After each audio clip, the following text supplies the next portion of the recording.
Bine v-am găsit, bine v-am regăsit, dragilor din Zodia Leu, oriunde v-ați afla. Bine ați venit tuturor pe canalul meu Tarot Flor de Loto. Numele meu este Nina și, ca de obicei, mă bucur să vă am alături la fiecare lectură, atât pe dragii mei abonați, cum de asemenea și pe cei care poate sunteți pentru prima oară aici pe canal. Azi voi face lectura generală pentru luna iunie, așa că toți cei care aveți soarele, luna, Venus, ascendentul în această zodie, atunci această lectură este de asemenea și pentru voi. Sau oricare alt aspect astral care este important pentru voi din harta voastră natală și care are legătură cu zodia Leu, desigur această lectură vă privește și pe voi. Un aspect important pe care de fiecare dată vi-l readuc aminte, și anume faptul că voi vă construiți viitorul. Fiind o lectură generală, vă rog din suflet să luați decât acele mesaje care rezonează cu voi, iar restul lăsați-le să zboare în univers, pentru că sigur sunt pentru alte energii care într-o mai mică sau mai mare măsură au o legătură cu zodia Leu. Cei care mă urmăresc știu deja ce fac eu acum. Scot cât o carte pentru fiecare săptămână a lunii iunie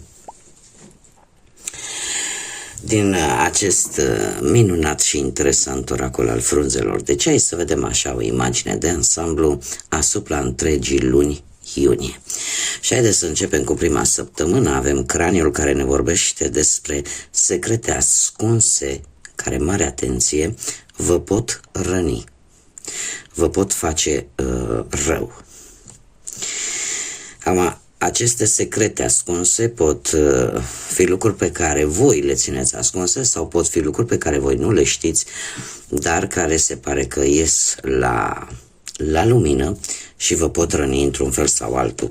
Acum poate fi în orice parte a vieții, fie ea profesională, sentimentală, bănească. Avem ciocănelul acela pe care îl folosesc judecătorii și se pare că a doua săptămână vine cu ceva implicare cu legea. Mare atenție la anumite lucruri. E posibil să aibă legătură cu aceste secrete și lucrul ăsta să aibă anumite implicații legale. A treia săptămână, se pare că aveți și un câștig de cauză, mai ales dacă e pe parte bănească. De ce? Pentru că a treia săptămână vine cu bănuți, vine chiar cu niște bănuți frumoși pentru voi. Ultima săptămână din iunie vine cu acest vânt al schimbării, apare o stare de pace, o stare de armonie, așa că chiar dacă începeți luna iunie ușor șifonați, totuși a doua jumătate a lunii iunie pentru voi, dragilor, este una de bun augur. Este una de bun augur. Eu aș spune, nu știu de ce, îmi tot vine în cap, intuiția probabil își face treaba, această implicare cu legea, nu știu, e vorba poate pentru unii dintre voi de ori de vreo amendă, ori care n-a fost plătită, de care probabil că nu ați știut. Nu știu, lucrul ăsta, sau probabil o anumită acțiune, dar într-un fel o acțiune de care nu ați știut, e clar, ceva ascuns, dar cumva într-un fel sau altul probabil că se va face dreptate, pentru că apare această implicare a legii. Acum eu trebuie să mai vă spun un aspect. Poate să fie legea terenală, asta care o știm cu toții, cu instituțiile sale, sau poate să fie acea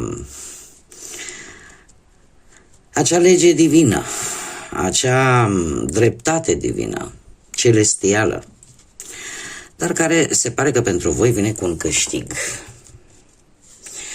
în a doua jumătate și în felul ăsta reușiți să închideți luna într-o stare de liniște, de pace, de armonie și în același timp vine și cu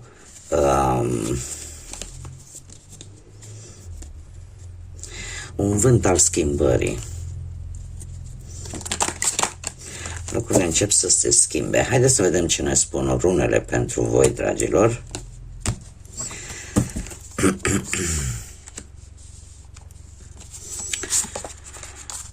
V-ați asumat un risc acum ceva vreme. E adevărat, n-a fost un risc, să zicem, foarte mare, dar vi l-ați asumat. Turiseaz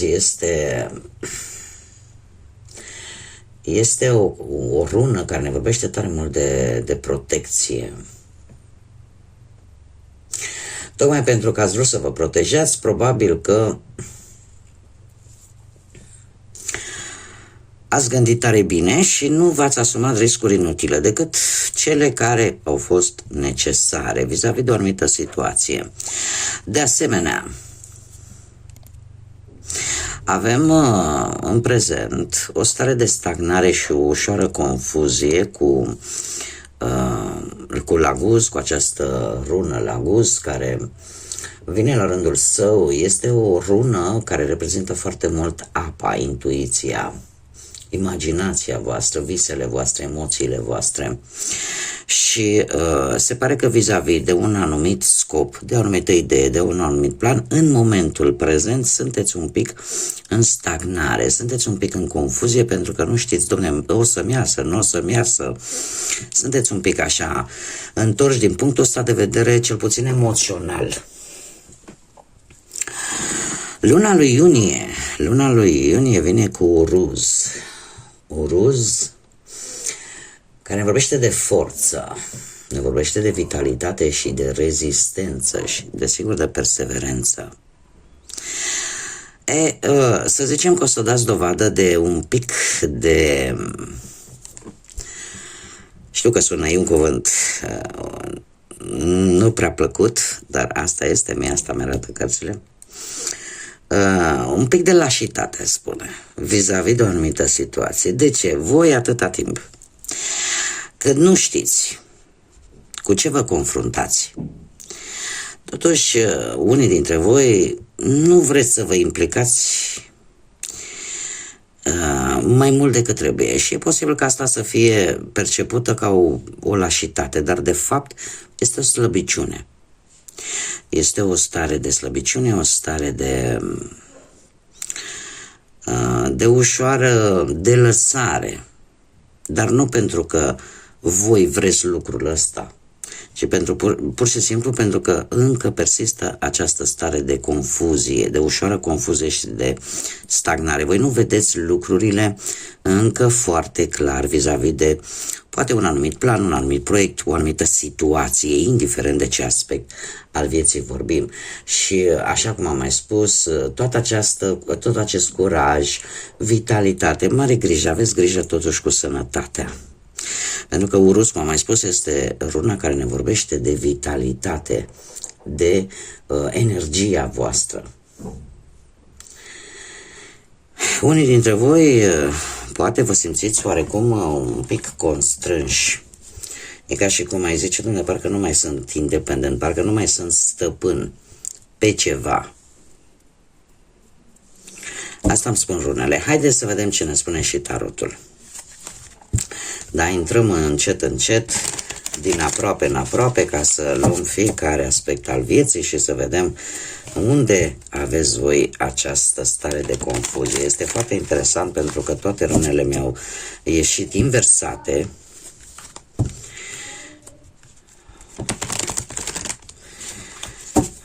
Să vedem ce vine pentru voi, dragilor, din Leu sau toți cei care aveți o conexiune specială cu această zodie.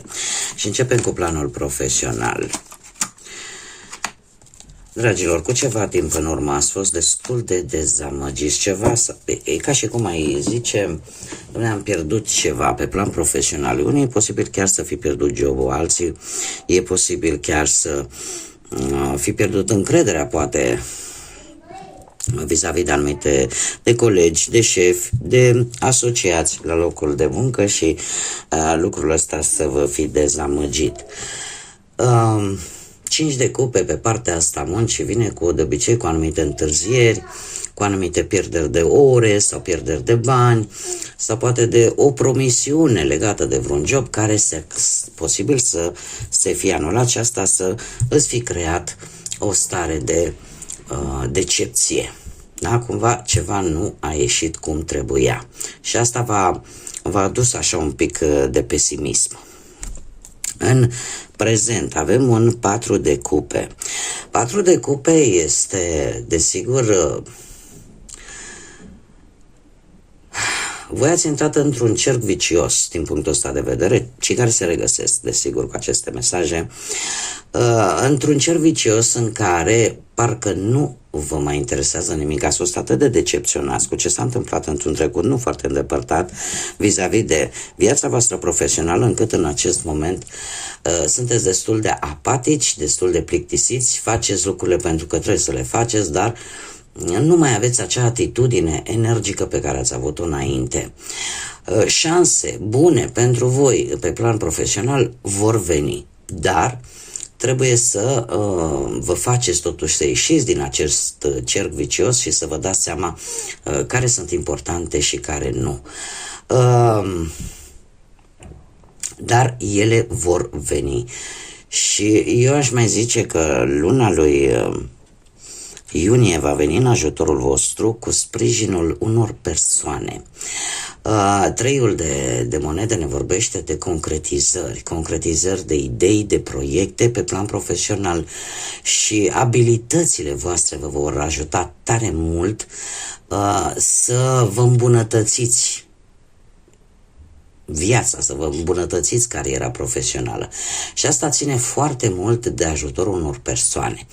Se pare că aceste persoane ori vor vedea că tu într-adevăr ai o valoare acolo unde muncești, chiar dacă de moment probabil că nu vei câștiga banii pentru munca pe care tu o prestezi în respectivul loc, dar trebuie să vă spun că pentru cei care sunteți în căutare de job, veți găsi, sunt mari șanse să găsiți un job destul de satisfăcător care să semuleze, ca să zic așa, pe ceea ce voi știți să faceți, pe abilitățile voastre și să fie și plătit în funcție de efortul și valoarea pe care voi o aveți și efortul pe care voi îl veți face. Așa că nu e nimic pierdut, nu rămâneți în această stare de negativitate, de decepție, pentru că se pare că luna iunie vine totuși cu lucruri bune, dar vine, cum am mai spus, sunt oameni care totuși vă apreciază, sunt oameni care văd ce valoare aveți voi și e posibil să nu vrea să vă piardă. Mergem mai departe, haideți să vedem pe plan material, financiar. Ce frumos, ce frumos, dragilor. Voi, se pare că cu ceva timp în urmă, nu foarte de mult, avem aici forța. Forța care ne vorbește de noroc. Se pare că ai avut norocul de partea ta, ori că ai achiziționat ceva de valoare. Și lucrul ăsta, în acest moment,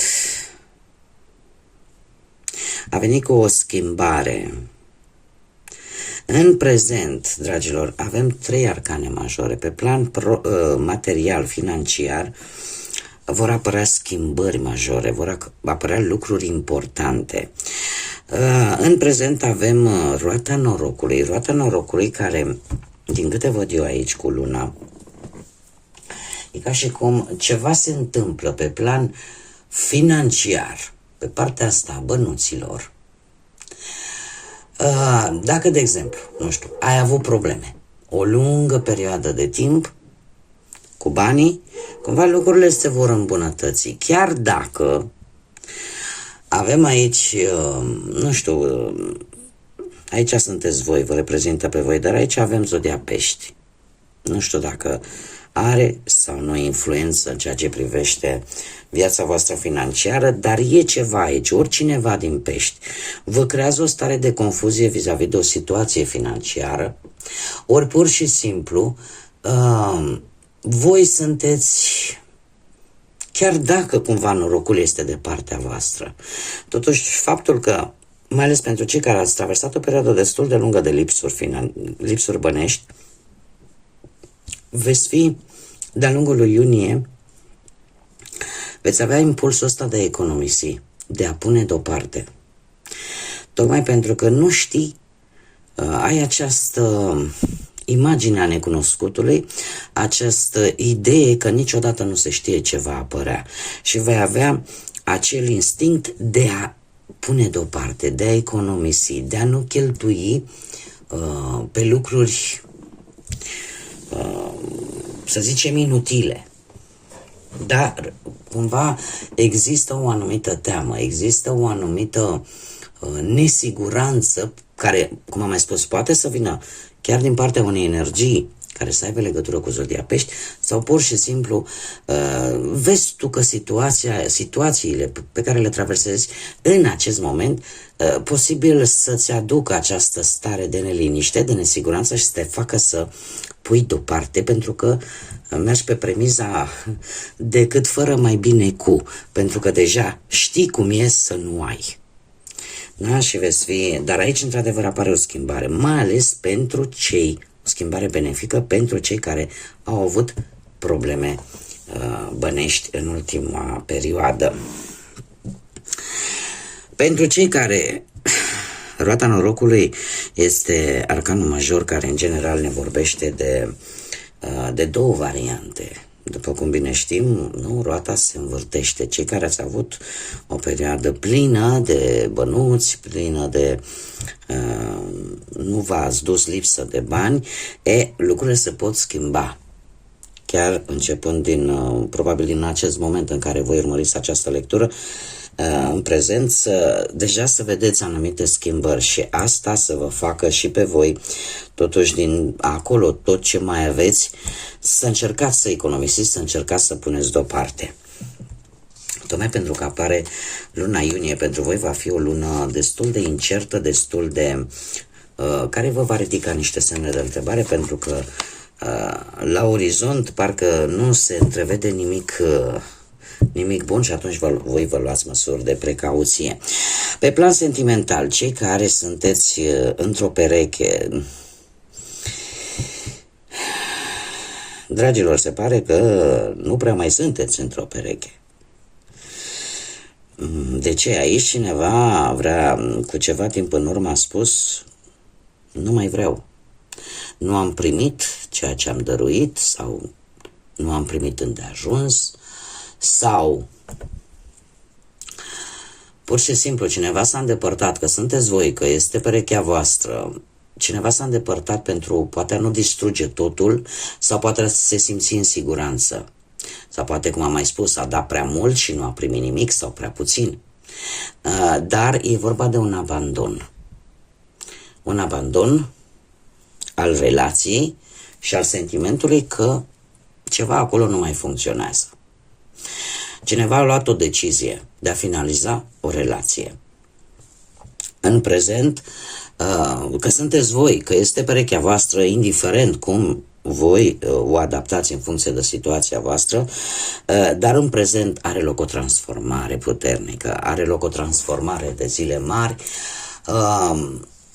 și eu trebuie să vă spun un lucru: această situație, dacă nu vine cu schimbări importante, schimbări care poate nu se fac, nu știu, poate din cauza fricii de singurătate sau pur și simplu, nu contează de fapt din ce motive nu se fac anumite schimbări în relație, atunci relația se pare că este sortită pieirii. De fapt, despre asta este vorba în această transformare. Avem arcanul major, moartea, semnul Scorpionului, poate să vă zică sau nu ceva, Dar dacă nu se fac schimbările, atunci se pare că nu e cale de întors. Ceva aici trebuie schimbat.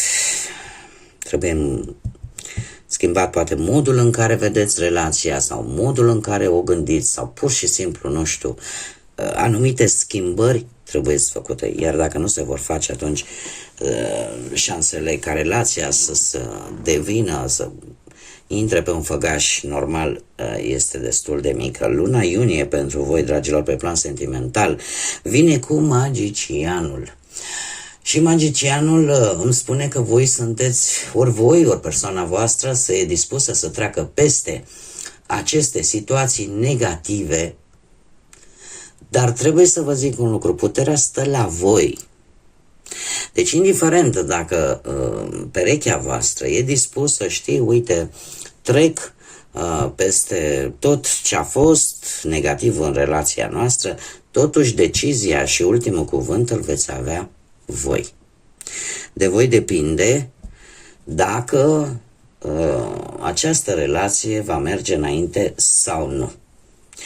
Eu tind să cred că această transformare are loc, bine, și la voi e posibil, dar are loc mai mult la perechea voastră, iar cine vrea să plece, nu știu dacă sunteți voi sau este perechea voastră și care are legătură cu vreo zodie de apă, în speță Scorpion. Cei care sunteți singuri, da. Cei care sunteți singurei, dragilor, în urma poate a văduviei, a unui divorț, a unei separări sau pur și simplu poate că nu reușiți voi așa să dați de jumătatea aia voastră pe plan amoros. Am un 10 de spade, ați avut probabil cu ceva timp în urmă, într-un trecut nu foarte îndepărtat, ați traversat niște momente destul de dureroase, niște momente în care ți-ai dat seama că poate ai fost folosită de către cineva și lucrul ăsta v-a schimbat foarte dramatic pe voi. Poate că ați întâlnit anumite persoane noi care au intrat în viața voastră, care v-au promis mult, dar care nu și-au ținut promisiunile, îmi cer scuze, iar lucrul ăsta v-a rănit profund. În prezent avem justiția, nu știu dacă zodia balanță vă spune ceva, dar justiția vine cu acea cauză și acel efect. Eu aș zice că ori voi aveți șansa sau fi cunoscut pe cineva care poate să lucreze chiar în domeniul ăsta al justiției la modul propriu sau pur și simplu cumva încercați să rezolvați o situație care v-a rănit profund prin sau cu ajutorul justiției, fie ea justiție terenală aici pe pământ sau fie ea prin justiție divină. Lucrurile cumva se vor mișca destul de încet, indiferent cum o luăm. Da? Dacă voi așteptați o anumită decizie sau dacă voi așteptați ca această dreptate să aibă un efect imediat, trebuie să vă spun că va avea un efect, dar că va mai dura. Nu va fi chiar acum. Luna lui iunie vine cu o ușoară stare de blocaj în care, de moment, cel puțin mie asta îmi spun cărțile, voi, dragilor care sunteți singurei, sunteți un pic blocați în căutarea voastră sau nu vă mai interesează. Este un autoblocaj, practic, pentru că nu vă mai interesează deocamdată să căutați pe altcineva, să vă căutați iubirea, ca să zic așa. Veți suspenda orice decizii, le veți amâna. De ce? Pentru că sunteți într-o așteptare. Sunteți într-o așteptare și eu aș spune că vreți să vedeți, de fapt, o anumită situație care e legată de viața voastră sentimentală dintr-o altă perspectivă. E ca și cum ai zice, nu mă mai grăbesc, nu contează că trebuie să aștept, dar totuși eu vreau să vă spun un lucru. Voi sunteți guvernați de soare. și sunteți considerați ca fiind regii zodiacului. Aceste lucruri, sinceră să fiu, parcă nu vă caracterizează pe voi. De ce? Vă scoate din atitudinea voastră de lei, din energia voastră. Voi simțiți nevoia să vă simțiți speciali. Iar ce văd eu aici, mai ales pentru cei care sunteți singuri, această batere în retragere, acest autoblocaj pe care vi-l faceți, cumva parcă nu se potrivește cu felul vostru de a fi. Mare grijă, pentru că Spânzuratul, această carte, vine cu mici capcane. De multe ori e posibil să renunți la propria ta voință, să renunți la propriul tău liber arbitru pentru ceva ce poate e posibil să nu se merite. Este bine să vedem lucrurile din perspective diferite, este bine pentru că asta ne dă înțelepciune, dar să nu rămâneți blocați în această situație. Voi vă bucurați de viață. Sunteți pe cât de generoși, pe cât de extravaganți, pe cât de optimiști. Totuși, aveți nevoie, stă în caracteristicile generale ale acestei zodii, să străluciți. Iar rămânând blocați în această situație, lucrul ăsta nu se va întâmpla. Pentru că încet, încet veți rămâne blocați așa. Așa că nu duceți lucrurile la extrem. Da? Pentru că ăsta e riscul cu care vine acest arcan major, Spânzuratul. Haideți să vedem ce mesaj am pentru voi, dragilor. Un mesaj despre o situație sau mai multe, să vedem ce situații necunoscute pot apărea de-a lungul lunii iunie pentru dragii mei din... exact ce vă spuneam, pentru dragii mei din Leu sau cu conexiuni importante în această zodie.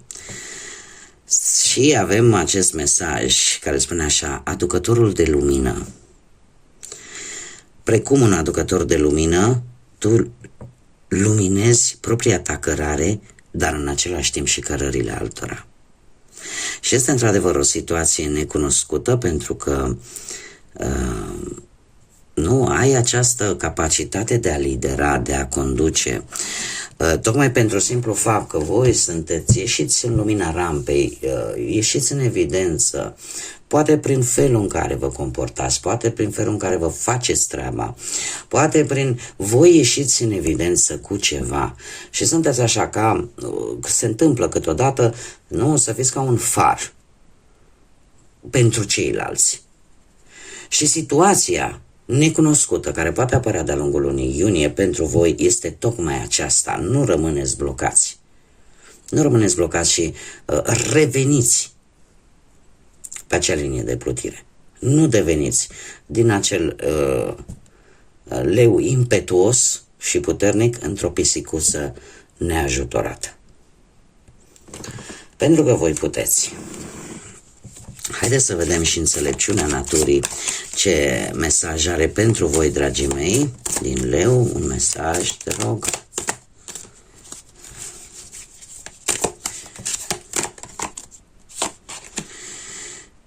Da, se pare că apare un sentiment de teamă, o confruntare și ceea ce urmează după această confruntare. Și ne spune așa: frica este un obstacol în drumul tău către a crește. Fă-i înfruntă această teamă și tu continuă să mergi. Să nu-ți fie nici rușine să te confrunți cu propriile tale poate temeri, dar tu trebuie să te miști. De fiecare dată când teama sau frica te copleșește, asta de fapt nu face altceva decât să te ajute să crești la nivel personal. Cu cât o înfrunți mai tare, vei ajunge să o dovedești la un moment dat și lucrul ăsta de fapt te face mai puternic. Și știm foarte bine, fac așa o mică paranteză, sunt sigură că voi mulți ați văzut acele lupte care se dă